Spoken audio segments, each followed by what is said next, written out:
Magandang umaga po sa inyong lahat. Have you ever observed the way we teach babies or young people? Sabi nung kaibigan ko sa akin na may 4 years old na anak, "Father, alam mo yung anak ko parang sponge. Lahat ng makita, marinig, ginagaya at inuulit. Ang bilis matuto." Minsan nga po, pag uwi ko sa bahay, nagulat ako, sinabihan ako ng anak ko, "Mama, alak, cheers." At alam niyo na siguro kung bakit ganon ang sinabi ng kanyang anak.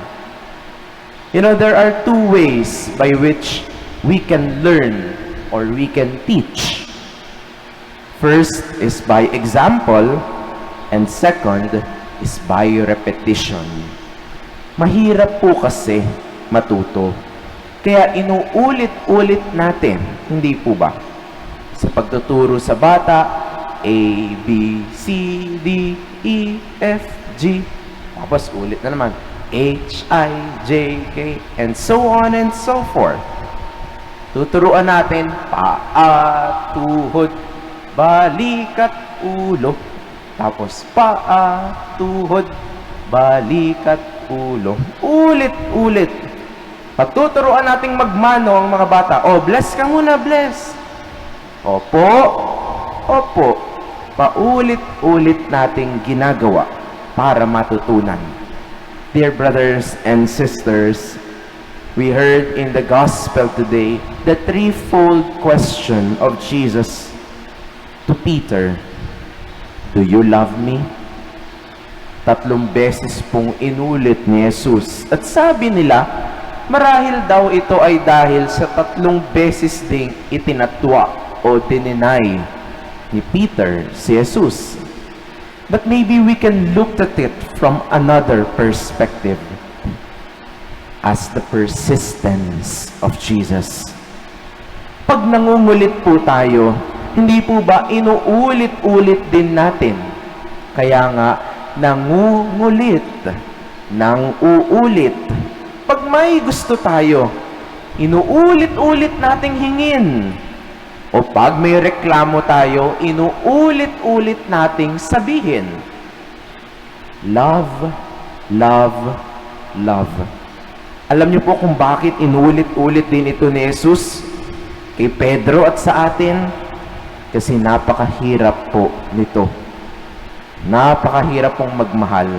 And it takes a lot of repetition for us to be persons of love. And you know, it's the same with loving God and our neighbors. We need to get used to it.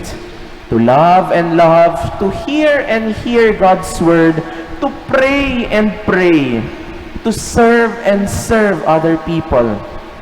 Because only through repetition and trying can we be attuned to God's love, to be also persistent in God's love. At napakahirap po nito. Nagmahal ka, pero hindi nasuklian. Nagdasal ka ng nagdasal, pero tila walang nangyayari. Naglingkod ka, nag-serve ka ng nag-serve, pero hindi ka man lang napasalamatan o na-acknowledge. My dear friends, truly loving God is not as easy as it seems. Many times, it is unrecognized, it is unreciprocated, and it is unappreciated. But you know, that's the way and key to God's kingdom. Perhaps our hope for today is written in our responsorial psalm that we have just read. The just will gaze on your face, O Lord. And so we thank God for this assurance. Thank you, Lord, for your persistence in loving us to the end. Amen.